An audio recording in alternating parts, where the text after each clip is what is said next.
numéro 7, c'est à nouveau Charles qui le présente. Oui, merci, Madame le maire. Opération de logement rue de Paris. La situation des terrains 645-53 rue de Paris, en plein cœur du centre ancien, est stratégique dans la perspective de la réalisation d'une opération immobilière d'ampleur dans le cadre du projet de requalification du centre-ville. C'est pourquoi le dossier de demande de délimitation d'un secteur de renouvellement urbain dans la zone C du plan d'exposition au bruit de l'aéroport d'Orly, et plus particulièrement dans le centre-ville, prévoit la construction de 35 logements sur ce site. Le périmètre retenu pour ce programme comprend, outre les parcelles AP 364, 32, 34, 463, 441 et 95, appartements à l'OPH de la ville, la parcelle AP et une portion du domaine public communal. La ville vient d'acquérir la parcelle privée AP 357 par délibération du conseil municipal le 13 février dernier afin que l'opération envisagée puisse disposer de l'ensemble de l'assiette foncière. Le conseil municipal du 18 décembre 2012 a également engagé la procédure de modification du PLU visant à rendre constructible un ensemble foncier contigu. La commune devra déclasser prochainement la partie du domaine public concerné, correspondant sur le plan joint aux emprises dénommées AP 464 petit a, AP 369 petit a et lots A et B, afin de la céder et qu'elle devienne constructible. Le projet prévoit le déplacement de la voirie et la création d'un espace public sur la parcelle A441A. Ce déclassement sera effectué suite à une enquête publique et la désaffectation avérée du site. De plus, afin d'optimiser les délais de réalisation de cette opération et de s'inscrire dans les objectifs temporels du programme local de l'habitat, il est opportun de laisser l'opérateur Sodéarif pouvoir déposer le permis de construire sur les parcelles communales non encore cédées et réaliser les études préalables, notamment une étude géothermique sur les parcelles précitées dans le cadre de l'élaboration du projet. Il est proposé aux membres du conseil municipal de prendre acte et d'autoriser le principe de déclassement, d'autoriser la Sodéarif ou toute société substituée à déposer pour le projet précité toute demande préalable, de préciser que la mise en œuvre des travaux de démolition-reconstruction du dit programme ne pourra intervenir qu'après la signature du contrat de vente et de l'emprise communale mentionnée ci-dessus. Madame le maire, à vous, s'il vous plaît. Merci Charles. Y a-t-il Monsieur Joly? Oui, Madame le maire, vous me permettrez de faire une petite entorse à l'ordre du jour, c'est-à-dire que dans le chapitre PNRQAD, je parlerai du point 7 et du point 8 d'une manière concomitante. Nous étions partis, en tout cas en ce qui me concerne, avec beaucoup de bonnes intentions, puisqu'en effet le centre-ville ancien devait être reconstruit, ça fait pas l'ombre d'un doute, et nous nous sommes tous battus autour de la table pour recevoir ces 80 ou ces 60 millions d'euros que nous avons obtenus en nous battant, et vous, la première, parce que c'est vous qui êtes à la tête de la municipalité. Il y a eu différentes expositions des programmes. J'ai pu, au fur et à mesure du temps, apprécier que pour moi, dans ma vision, ça n'allait pas dans le bon sens. Ça va pas dans le bon sens parce qu'on laisse trop de place aux promoteurs. C'est l'exemple de cette petite place rue de Paris. On va construire plus de logements. Là, on voit bien, il y a une honnêteté dans la note de présentation, mais ça ne m'étonne pas de la personne qui la présente, puisque c'est un honnête homme. Il faut permettre évidemment aux constructeurs de vite déposer un permis de construire, mais rassurez-vous, grâce à la loi du flot, dans quelques semaines, eh bien, les associations ne pourront même plus déposer des recours devant les tribunaux contre les permis de construire, parce que c'est la philosophie, une partie de la philosophie de la loi du flot, qui est celle de favoriser la promotion immobilière. Ça, c'est le premier point. Le deuxième point, vous connaissez mon opposition sur les logements très sociaux dans le cadre du PNRQAD. Moi, je pense qu'il faut de l'accès à la propriété plus, je pense qu'il faut plus pour les classes moyennes. Et puis, le dernier point, c'est évidemment le point 8. Je suis allé sur place. Il n'y avait pas de caravane devant, donc j'ai pu rentrer dans le 25 rue de Paris. Moi, j'ai pas trouvé que il y avait. Pas sur le même. Oui, mais c'est dans le sujet. Je vous ai dit global. Comme ça, je n'interviendrai plus sur le point numéro 7. C'est une présentation globale, comme vous l'avez présenté de manière globale, PNRQAD. Le 25 rue de Paris, pour moi, on ne doit pas le démolir. Je pense qu'il faut le réhabiliter. Je ne suis pas du tout d'accord avec la prise de position de la mairie, on en a déjà parlé, donc c'est pour ça qu'on ne va pas ce soir avec les 26 points relancer. Donc c'était une explication de vote courte, bref, je vous remercie de m'avoir écouté. Je voterai non aux deux, parce que je pense que aujourd'hui ce projet va dans le mauvais sens pour les raisons que vous expliquez. Je vous remercie de votre attention. Excusez-moi, Monsieur Joly, mais vous vous trompez sur beaucoup de choses dans cette affaire, puisque l'objet de ce premier rapport, du 45 au 53 rue de Paris, ne fait pas partie de la ZAC multisite du PNRCAD. Néanmoins, on peut convenir qu'il est effectivement dans le périmètre du PNRCAD, mais c'est une opération qui est, on va dire, spécifique, un peu en marge des autres opérations. C'est en fait la reprise un peu en main d'un vieux projet qui n'avait pas été réalisé et qui en fait s'avérait aussi non réalisable sur toute cette partie du 45 au 53 rue de Paris. Sa première chose, je veux bien en expliquer encore un petit peu mieux et un peu plus la teneur, mais deuxièmement, s'agissant du 25 rue de Paris, il n'est pas question de le démolir. Donc là, vous opposez à une mesure qui ne va pas être prise. C'est un peu dommage, voilà, je vous rassure. Vous n'avez pas besoin de vous opposer à une mesure qui ne va pas être prise. Nous ne démolirons pas le 25 rue de Paris. Ça devrait être clair et j'espère que ça l'est pour tout le monde. En tous les cas, nous allons y revenir dans un prochain rapport. Donc là, sur l'opération dont il est question, nous avions de part et d'autre de la rue des bâtiments qui ont été détruits d'ailleurs et démolis depuis longtemps. Sur une partie de la rue, le terrain était trop petit pour pouvoir y construire un immeuble, surtout aux normes actuelles. Et de l'autre côté, nous avions là aussi un terrain assez étroit pour faire un projet. Donc l'idée, c'est de faire sur un seul terrain agrandi un seul projet de construction, de déplacer à la fois la petite place et la voirie en utilisant le terrain qui aujourd'hui est vide, démoli de l'autre côté de la rue. Donc on est tout simplement en train de mettre en place les différents dispositifs qui nous permettent de pouvoir construire un immeuble d'un seul tenant sur donc du 45 au 53 rue de Paris. Voilà, avec effectivement des logements comme cela a été autorisé dans le cadre de la loi, enfin de notre secteur de renouvellement urbain, pour lequel nous avons mené une enquête publique qui a abouti donc à un avis favorable, y compris sur ces 35 logements dans ce bâtiment à construire. Y a-t-il d'autres remarques ou questions? Laurence?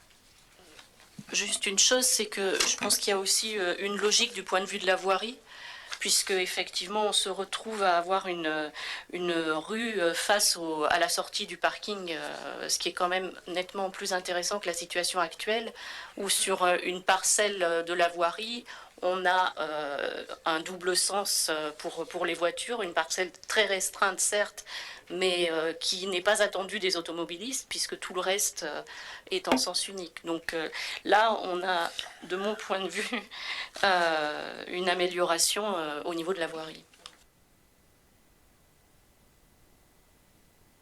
D'autres remarques? Monsieur Faïs?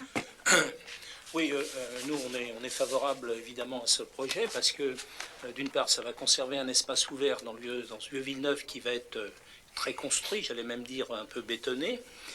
D'autre part, ça va améliorer, comme vient de le dire Madame Robin, la circulation pour accéder au parking des bords de Seine, qui est actuellement de plus en plus difficile surtout le passage sous le pont, sous le pont de la voie ferrée. Par contre, alors là où j'émets une réserve, c'est sur les logements qui vont être construits en bordure de la rue de l'avenue Pierre Mendès, France, parce qu'ils sont vraiment à proximité de la RN6, donc très exposés au bruit et à la pollution atmosphérique. Et là, il n'y a pas de bureau pour faire écran comme pour la ZAC Carnot. Sinon, bon, à part cette réserve, nous voterons le projet. D'accord, je pense que il faudra veiller effectivement à ce que les logements à l'arrière soient protégés d'une manière ou d'une autre, enfin que le projet architectural permette que l'habitat, on va dire, donne sur la rue de Paris et soit plus protégé. Ça, c'est évidemment à trouver. En tous les cas, je vous remercie pour votre soutien sur ce projet qui a fait l'objet, je dois le dire aussi, d'une approbation de l'architecte des Bâtiments de France, ce qui n'était pas le cas du projet qui existait il y a déjà maintenant un bout de temps. Donc voilà, on va pouvoir, je crois, faire quelque chose et on essaiera de faire en sorte que les nuisances soient les plus faibles possibles pour les habitants. Y a-t-il d'autres remarques? Oui, monsieur Gaudin. Une toute petite remarque complémentaire, madame le maire. Donc, si j'ai bien compris, ça sera un passage qui sera sous les bâtiments, une sorte de porche, c'est ça? Oui, non? Non, c'est ouvert complètement. J'avais cru comprendre que c'était... Il y a un déplacement, en fait, il y a un bâtiment, oui. Mais ce qui est en jaune sur le plan, c'est une rue ou c'est un passage sous des bâtiments? Parce qu'à une époque, en commission, on avait évoqué, je crois, j'avais entendu peut-être la possibilité, comment dire, de laisser un passage sous porche, puisque vous avez même dit que ça serait un seul bâtiment. Il n'y a plus de porche, hein? Nathalie, parce que ça avait été évoqué effectivement. Oui, à l'époque, mais je rappelle que c'était des esquisses de projet, que c'était pas le projet définitif. Enfin voilà. Donc oui, ça a été, en fait, ça a été une ça avait été possibilité. évoqué, mais c'était un des éléments, une des pistes qui avait été évoquée. Là, c'est bien le déplacement et c'est bien, ça reste une voirie. C'est pas. D'accord, donc c'est bien deux bâtiments séparés. On est bien d'accord. Merci. Mais non, C'est un bâtiment, puisque la rue. Non, mais plus loin. Non, vous évoquez la partie jaune là. Madame le maire, voilà, la partie jaune qui serait le passage dans le prolongement de la rue qui mène au port, je voudrais savoir si c'est une rue banale, avec rien au-dessus, ou si c'est le porche qui avait été évoqué à une époque lorsqu'on parlait d'un seul bâtiment. Voilà. Alors il y avait, on va donner la parole à Isabelle, mais il y avait des problèmes de réseau. C'était en fait suite à des problèmes de réseau qu'on avait évoqué la possibilité de faire un porche. C'est ça? Tu vas nous le dire mieux, Isabelle? Alors, oula, j'ai essayé de parler doucement là pour le coup. Tout ce qui est en orange, jaune et rose sur le plan constitue l'emprise du futur bâtiment. D'accord? Et effectivement, la partie jaune avait été pendant un moment évoquée pour être structurée en porche, donc avec un passage en dessous, pour permettre l'accès à un réseau qui est en dessous. Or aujourd'hui, il n'y a plus nécessité puisque, a priori, le concessionnaire du dit réseau refait le morceau de réseau sous le bâtiment avec un regard de chaque côté pour éviter justement d'avoir à accéder au réseau via le bâtiment. Donc cette partie jaune est de plein pied aujourd'hui. D'accord ? Et du coup, il y a juste un retrait. Vous voyez, sur la rue de Paris, le tracé rouge rentre un peu dans le bâtiment. Il y aurait a priori un retrait à ce niveau-là de la façade du bâtiment pour que ça ne fasse pas un linéaire plein. Mais là, c'est en rez-de-chaussée. Tout est en rez-de-chaussée. Excusez-moi, j'ai peut-être du mal à comprendre. Donc, sur cette rue-là, il y aura bien quelque chose au-dessus. On passera bien sous un porche à un certain moment. Non, justement, c'est un bâtiment plein. Non, oui, ce que j'ai pas expliqué, effectivement, c'est que la partie bleue, c'est la voie nouvelle. Voilà. La rue est déplacée. On déplace. Précisé dans le rapport, mais effectivement, je ne l'ai pas expliqué. Voilà, et c'est ce que Laurence évoquait, c'est-à-dire le déplacement de la voie est en plus intéressant d'un point de vue de la circulation, je dirais aussi de la visibilité pour tous des personnes ou des voitures qui viennent depuis l'arrière de l'avenue Mendès-France, voire du parking. Donc, on a un bâtiment d'un seul tenant avec un déplacement de la placette et de la voirie, en utilisant l'espace laissé disponible où auparavant il y avait un bâtiment qui a été donc démoli depuis très longtemps. Voilà. Donc ce Porsche qui était, comme l'a très bien expliqué Isabelle Leperc, était en fait prévu, enfin c'est vraiment parce qu'il y avait ces réseaux, mais sinon il n'avait pas de nécessité absolue d'exister. À partir du moment où il n'y a plus ce problème de réseau, on se dit qu'un Porsche c'est pas forcément très utile et que ça peut être même propice voilà, à des incivilités. Donc on préfère éviter. Madame le maire, maintenant que je sais où est la rue, je comprends mieux. Voilà. Pour moi, c'était tellement logique qu'elle soit dans le prolongement de la sortie du parking, ça me paraissait bien. Alors là, si vous voulez, on est beaucoup moins d'accord, dans le sens où ça ne simplifie pas du tout la sortie du parking. Parce qu'on sort du parking, il faut sortir, aller sur la droite, traverser. Bon, enfin, c'est un gymkhana, là. Hein. Donc on n'est pas sûr du tout. L'avenue Mendès-France, elle ne pourra pas être à double sens sur la petite portion qui est là. Donc je serais curieux d'en savoir un peu plus sur l'organisation de la circulation dans le secteur, là. Parce que là, ça simplifie rien du tout. Hein.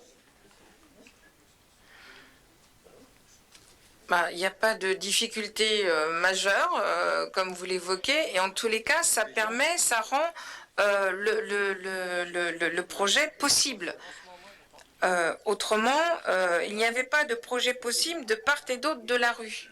L'espace du côté, on va dire, gauche, quand on regarde le schéma, était trop petit pour construire quoi que ce soit. Donc, d'où cette idée d'avoir un immeuble que d'un seul côté et d'un seul tenant. Excusez-moi, et les parcelles AP 441, elles appartiennent à qui actuellement? Où il y a le parking de dessiné, là? C'est des gens qui sont dedans ou c'est quoi, là? Où il y a les arbres de dessinée et les places de parking. La parcelle AP 441, marquée les copropriétaires. 363 mètres carrés avec AP 63. Qu'est-ce qu'il y a actuellement à cet endroit-là? Actuellement, c'est démoli. C'est démoli. C'est la partie démolie? Aujourd'hui, on voit une palissade. Enfin, il y a une palissade des deux côtés. Vous avez la rue et vous avez des palissades des deux côtés. Donc là, sur le côté, alors comment vous dire, quand on est du côté de la rue de Paris, on va dire du côté gauche, ou là quand vous regardez le schéma du côté gauche, aujourd'hui vous avez un terrain qui est nu, entièrement démoli, avec une palissade qui entoure ce terrain. Voilà, donc le déplacement se fait à cet endroit-là.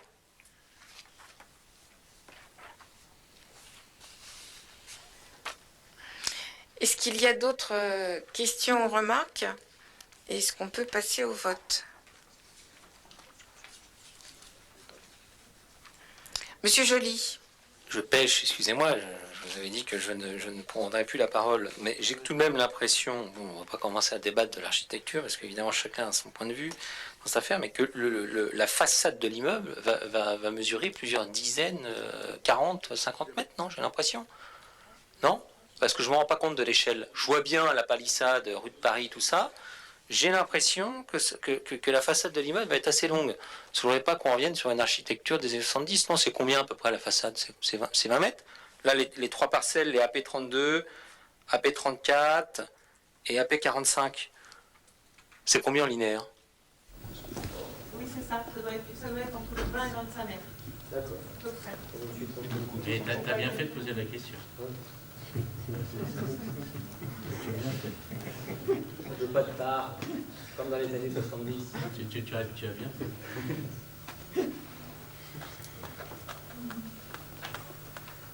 Pas d'autres questions? Je vous propose de passer au vote. Donc, qui est favorable à cette délibération? Qui est contre? Qui s'abstient? D'accord.